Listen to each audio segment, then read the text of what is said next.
What's up, everyone? It's Winslow, and we're gonna take a little walkthrough on with Mad Intense, one of my latest tracks on the Breaking News EP.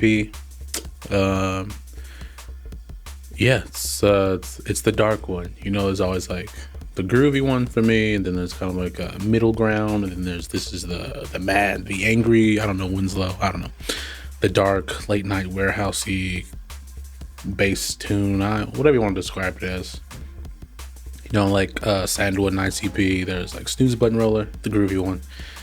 Then how am I forgetting my own tunes? There's Everything and More, the more liquidy, soulful, sing-song, whatever. And then there was Sandalwood Nights, which was the dark one, the dark tune out of that. And this is the dark tune out of this EP. So before we get into it, Patreon subscribers saw it first.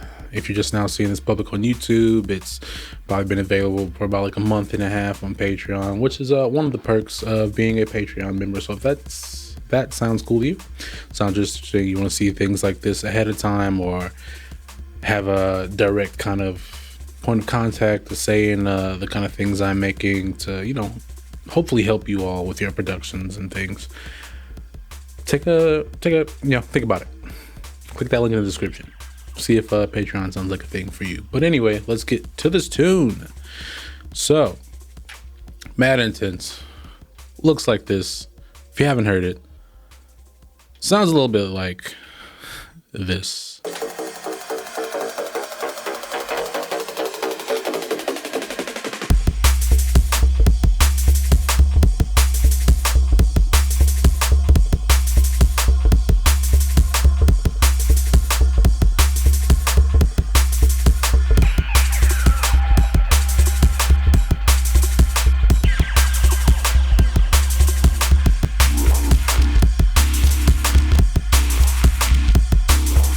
So, you know, it's still 100% me. The groove's there, the swing's there, the rolling factor as it is there, but it's a darker edge, and it's kind of the whole tune the entire time is just like a dark roller. I don't know. So let's get into it. So altogether, if you watched any of the other tutorials or walkthroughs for Breaking News, so Breaking News is Supermarket 64, you know, a couple things. That in the end, I ran it all through my little hardware unit, analog heat, ran the mix down through there at the end. I did some bass processing through there as well, which will be a separate video, just because that, you know, deserves a little focus, because yeah, don't want this to drag on too long. This is kind of a brief explainer, then we can get into the nitty-gritty details. Again, if there's something you're looking for specifically, just leave it in the comments. Reach out to me at any way you can, platform, social media, whatever. And yeah, just add it to the list of things I'm going to do, because as the year goes on, I'm going to keep these going, these videos kind of in the same realm of things I've been doing like the past year or two, you know. You know the drill by now. Anyway, drums. Let's go through it. Sound like this.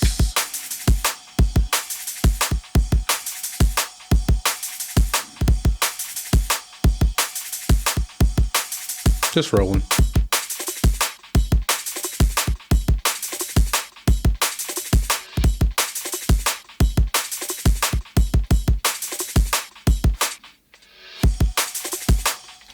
Yeah, pretty standard.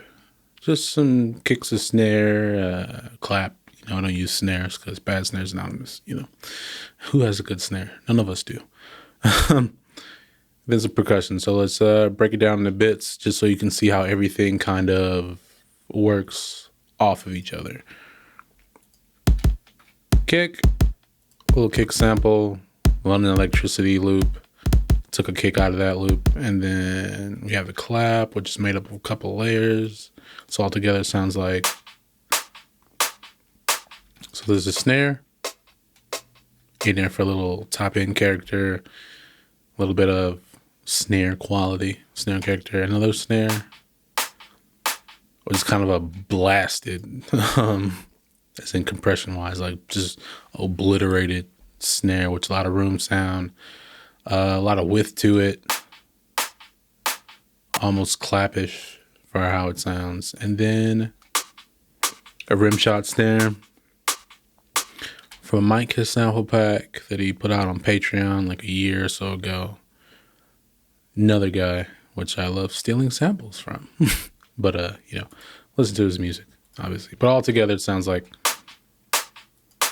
subtle things here and there. You really have this verb snare, but then you get the top end from that snare, and then the character from the rim shot. And they're all just really, really tight. No more, not a whole, like, a lot of extra, like, that. Like, it's the only way I can, like, auditorily show you, I guess. But if we go out, like, the samples are usually longer, right? And I just shorten them. Really tight sound. Then we go here, because they're all bussed together. EQ. Get rid of a little bit of low end. A little tongue twister there. Some saturation and compression from Camel Crusher. Another EQ. Mix-wise. Roll off some low end, a little peak there. Yeah, a little bit of the fundamental. I took that down. And so no plugin sounds like you can hear a lot of low end in there. With plugins sound like. So really just focuses the sound. And then with kick and snare. Yep. That's a main foundation for the drums. Then we got shuffles and stuff that only come in like when the snare hits, and then it stops when the next snare hits. So if we listen together before I break it apart, take that right out of there because that's just a little drony bit. In, out, in, out. Yeah, cool little effect. It helps kind of push things along when it's like the snare kind of activates the percussion loops in a roundabout sense. But anyway, we got this full of reverb, reverberated sound, which is just like a drum click. If I take this off, kind of like a snap, like a woodblock kind of hit. Gives a little layer with the snare. Then we have a click, which isn't. I can't even hear it. Did I mess up and just like not do this right? Oh, there's nothing there. Hold up. Oh, okay. No. What happened? Well, I guess in the middle of making this, I didn't even do anything with the sound. Yeah, it's that sound, but why is it the way it is? Oh, so that doesn't do anything this entire time. That is super interesting. Because I know I put it in there for a reason, but I guess I got caught up in like the production side or the production of it when I was making the loop, and because it's supposed to be in there for like effects. Oh no, that's interesting. So that does nothing. Anyway, on to the the break. I call it the break because if you know, you know.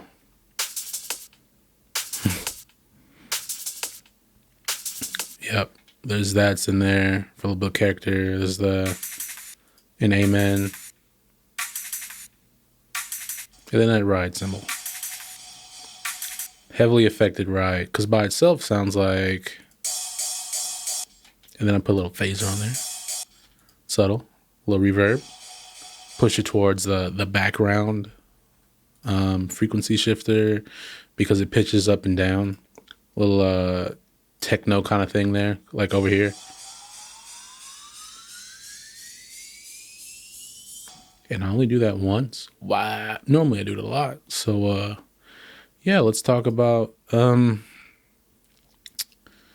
intermittent effects. It only happens once. And it's a cool little effect. Help push it along. You know, it's like a riser without being a riser in a sense. Then some other plugins. That doesn't matter. Anyway, moving along. There's a ride cymbal in the intro, which a little reverse ride cymbal. That's all this is. Kind of adds a little interest in the middle of the loop. Yep. So it's like, that's all that is. Another ride cymbal. What's that? Oh, this is kind of a tight ride because this kind of just changes the vibe. So we go from this sound to this sound in this section. Tight ride. There's another snare. Ooh, even add another snare layer. Wasn't paying attention. It's in there subtly. So that's the one that goes. Adds another character. Same drums, but it gets a different vibe, a less roomy vibe because that ride leaves. And then I got a little break here. Has a delay on it by itself. Got the little bongo in there. You gotta have some bongos.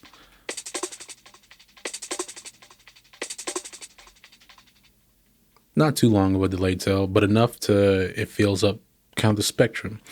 I do that a lot with shakers and stuff, just so it helps blend within the break, I think, and kind of fill in space, especially when you start compressing it and sidechaining and stuff, and it helps, fill in the sound. It's all together. There's that in that section.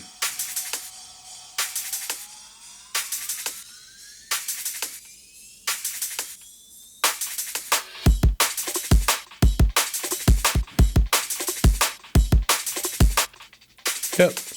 And all that. All the percussion bits feed into a bus where the is processed with my normal go-to of low cutting, the low end of all of it, a little bit of compression saturation from Camel Crusher, EQ for mix, transient shaper to just pull down the sustain so it's a little tighter.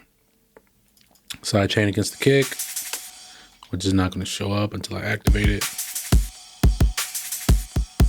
Not a whole lot of sidechaining going on from the kick. Let me get the snare going. Wait, what are these tied to? They're tied to something. So, I never used them. Interesting. I'm learning about my own track as I make it, as I break this down. Normally it's tied to the kick, but I guess I just didn't need it in this case. So they're on there doing absolutely nothing. And then there's this gain tool because I like to fade in and out. Yeah, it fades out at the end. So like, and it pitch shifts down too. So if you listen, fade out and pitch shift. And that delay tail comes up from that little from those bongo bits. That's automated. But yeah, nothing too crazy. What's this pan for? I think I tried something with this just to make the drums wider, or the percussion wider, and I never did anything with it, and it's kind of just on there because it's not being automated either. So 3 useless plugins on my percussion bus, but normally I do use them just to sidechain the kick, enough to get the transient to poke through.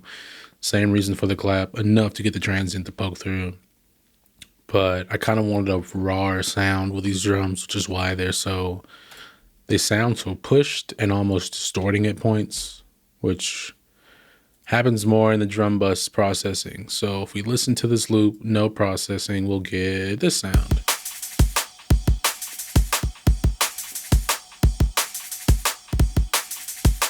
And add all the processing, you get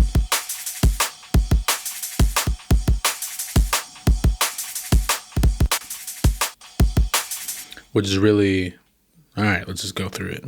Let's just explain it. But it's being pushed like really hard. So I'm doing some heavy parallel compression on here through Camel Crusher. So if I just solo this plugin, and you can see it's being pushed on the compressor pretty hard. And then, but the mix is down to like 8%. So 100% it sounds like Sorry, headphone users, but yeah. And then if I go down to where I put it, I brought 8%, so it's still being pushed that hard. But since the mix is brought down, it's in parallel, and you get just the edge, the gritty character in there instead of a stupidly limited drum sound. So on, off.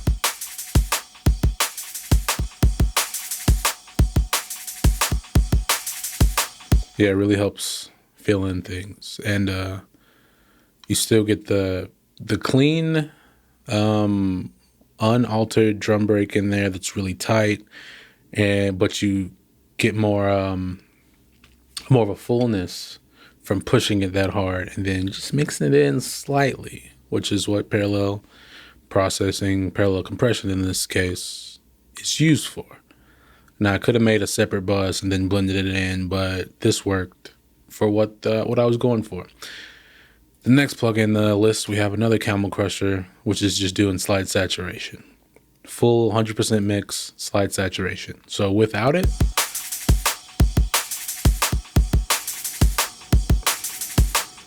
and with it, not much difference.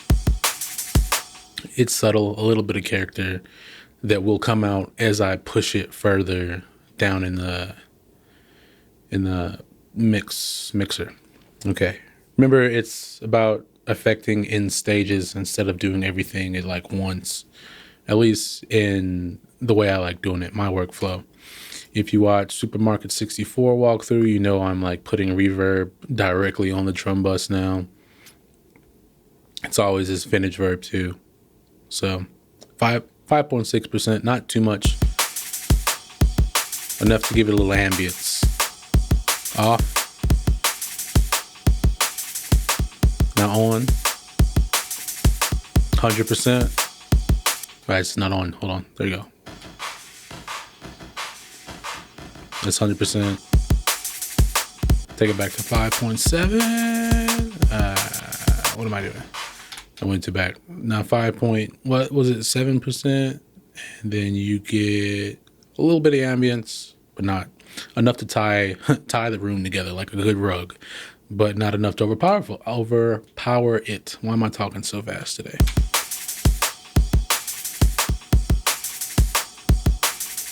Adds a little bit to it, and you can get away with this reverb directly on the bus because it has the EQ to roll off the highs, roll out the lows. So if you 100% it and then just take these off, you'll hear it sounds like.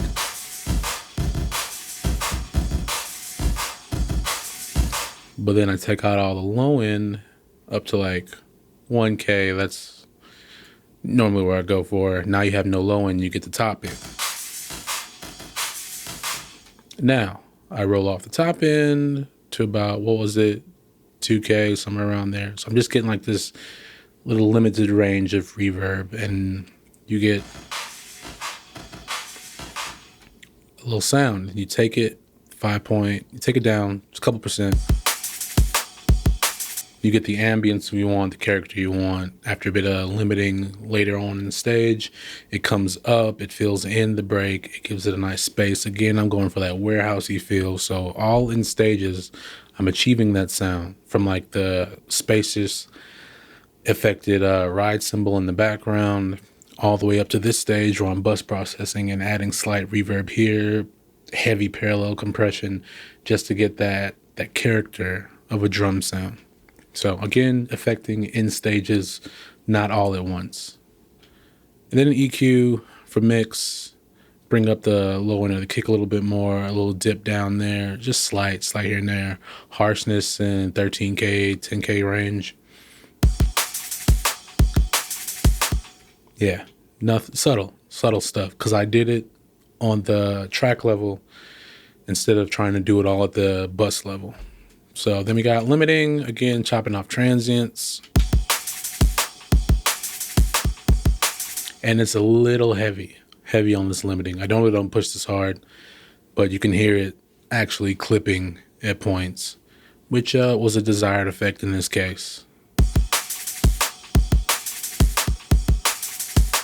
So it's off, and now on. You get that clipping from ozone, subtle clipping, and then it's also bringing out that little bit of clipping from the parallel compression. It's just making it more obvious as it evens out the sound. That's all. Because again, what does the compression do? It limits the dynamic range. So it makes the quieter parts louder and the louder parts it just evens it out. So instead of your range being like this far, you go that far, It's drum and bass. I don't need the most spacious, dynamic ranging sounding drums, whatever I'm saying. I just want it to hit in this case. Because it's mad intense. It's not happy camper. It's an unhappy camper. Mad intense. There you go. Then we got utility plugin for some fade-ins here and there. Fade in the drums in the intro. Fade them out towards the break. That kind of deal. And then these two bypass plugins because I was trying out this like telephone kind of thing at the beginning. Which is like the automations bypass and everything because I ended up not doing it. But that's the drums.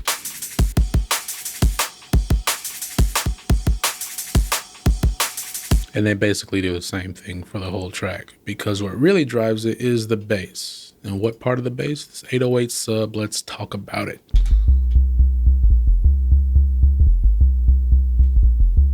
Yeah. Doom, doom, doom, doom, boom, boom, boom. All this is an 808 from 808 bass. With some effects on it, nothing too heavy. That's the original sound. EQ, roll off the top end. Noise too, add a bit of texture with noise. Trash to saturation. That's all. Tape saturation, just pushing it a little bit. Then we got camel fat. Subtle compression. Tube saturation at 1%. Again, it's just like a little trick to add a little character without going too far.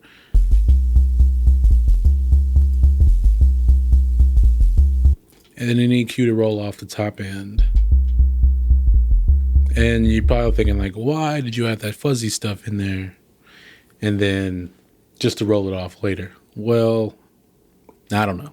No, that's not it. It's normally I would automate it just so like at one section there's the fuzzy bass and then another section there's not.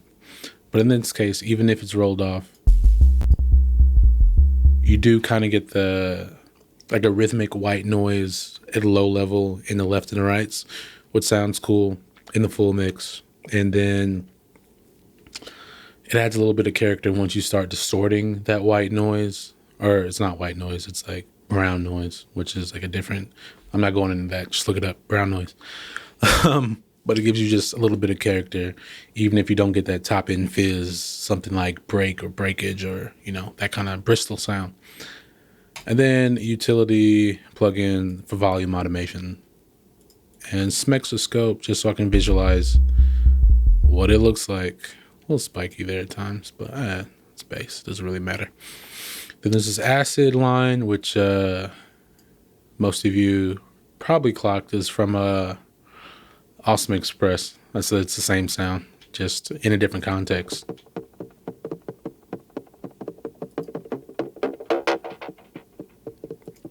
Pretty sure this is silent.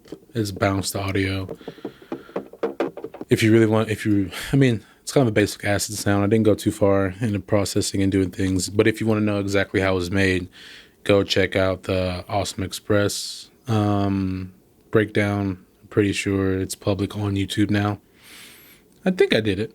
If I didn't, I'll just, ask and I'll go over it. That's usually how that works. And then there's this little harmonic bass sound that comes in during this section.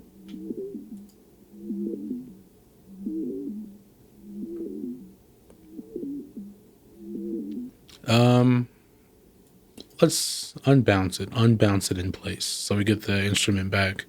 So the sound kind of ripped it from my tune. Swing and Miss is when I made it originally. So yep, silent sounds like.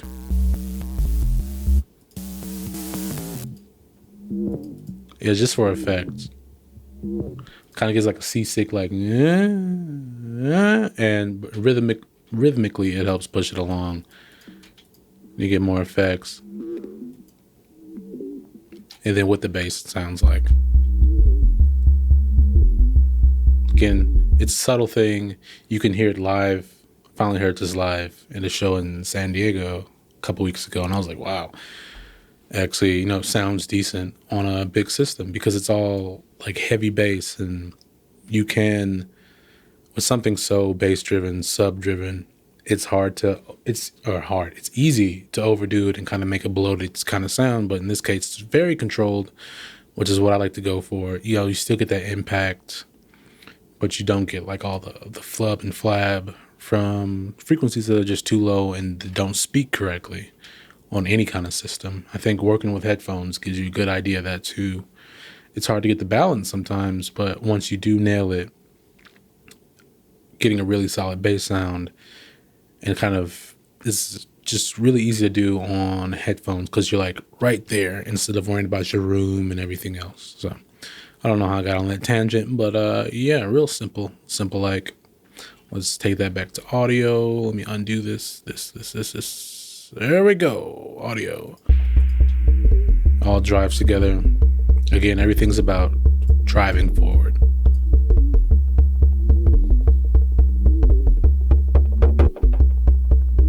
And that little harmonic bit just kind of pushes you along. Yeah, and then there's the bass sound, mid bass sound on the second drop, which is this one.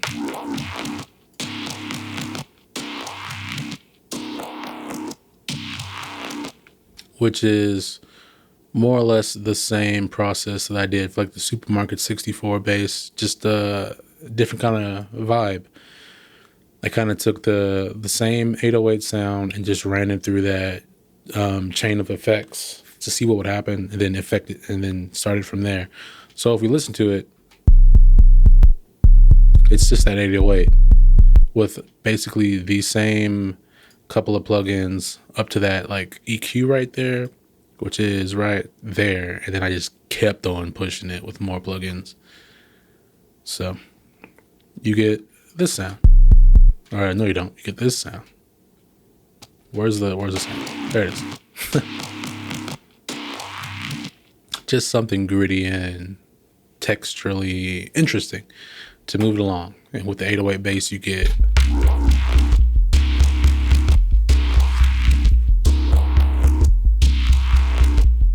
and I just kept it as MIDI and plugins. And then I did bounce it at one point, but I didn't really like the sound I got. So I just kept it as MIDI. Because when you keep it as MIDI, like the phasers and everything that kind of make that character are always running. So you get a different sound every time. And if you bounce it, you'll have that same sound, but I kind of like the randomness of it. So like every version I bounced as I was working on this sounded slightly different, but which is kind of cool. But I didn't really care past that because again, it's about effect and driving it forward instead of like, ooh, look at this bass sound. So all together. Then there's some fills here and there, like right here, which is a stereo version of that sound, the Angry Boy. Yeah. Which is if you can hear it, it's the Supermarket 64 bass. More or less. Yeah.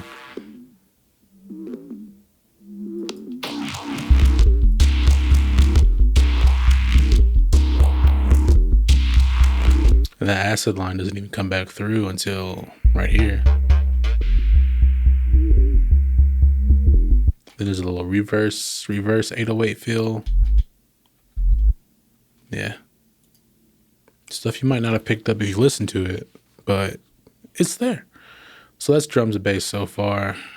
We have, let's see, scroll wheel, don't fight me, please. So we got drums and bass, right? Where's my bass?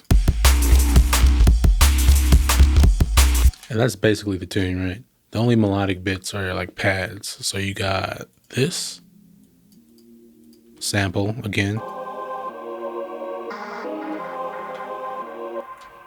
which is again chopped up and rearranged. So the main, and it's all different colors, so I know like what sample it comes from, because there's 1, 2, 3 different samples, like atmospheric type samples that I cut together to get that riff. We go listen to them. We got this one, this one, this one, that one, and that's what makes that. A little bit of delay, a little bit of EQ, a little bit of reverb. That's it. Again, I'll go over like sample selection and chopping and cutting, moving around in a separate video, which may or may not be out at this point, or on Patreon. Oh, you'll know. I'll blab about it on Instagram or something later. Here we go. So we got pads, which is that vocal loop I showed you earlier, which is just that pitch down. And that one looped, which is this one. That's it for pads. And the whole track kind of does that. And there's little cuts here and there to like pitch it up and down slightly, like that one just happened. And then tie that with the choir bits. Let me put that filter back on there. A little intense going on. Then the bass.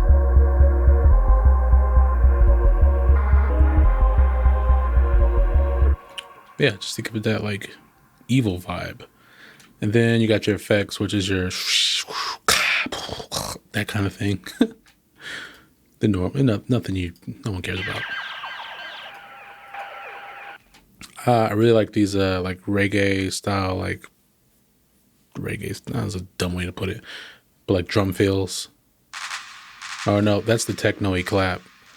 Because again, it's like really techno influence type track. And then here's the drum fill. Yeah.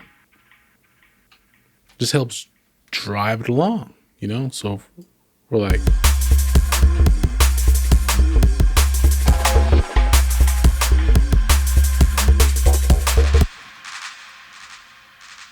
yeah, really techno-y kind of feel. Like if this was at like 132 BPM, it'd be like a drum code, Adam Bayer style track. But it's drum and bass, and I made it. So that's basically everything. I didn't master this, but I did a couple pre-mastering things before I sent off the mix down. And that is, like I mentioned in the other ones, I ran it through the analog heat over here. Give it a little bit of character, boost, subtle boost to the low end, give it a little bit of saturation, roll off on the high end, you know, just to give it an overall character that I arguably can't really get inside the DAW. It adds a quality that you get from hardware instruments. And I did that. And then there's a little bit of stereo imaging stuff to give it a little bit more spatial feeling. I have a limiter on there for my own pre-mastering purposes. But again, I didn't send it off with that. But yeah, that's, did I do anything else? I already found out I have so many plugins that are doing absolutely nothing, that I got caught up, you know, in the mix. When you're caught up, you're in a flow state. You don't really care about those things. But looking back, it's like, that's doing nothing. But it's also not like taking away processing because they're just stock plugins. Anyway, I hope that was useful. That's mad intense. Yeah, go check it out if you haven't. If you've played it, send me a little clip. I'll share it. You know, that kind of thing. You got to mix. I love when people play my tunes because I'm always surprised, like, why? Why do you like this tune? But anyway, yeah, it's the dark one out of the 3 on the EP. If you have any more questions, again, leave them in the comments. Anything specific, just get at me on any platform. you want, because I'm always there, especially during the day at like school. I'm just looking at my phone half the time while I'm not talking to the kids. So yeah, that's been a breakdown of Mad Intense. I will see you later. Let me talk to you, boy. Anyway, later.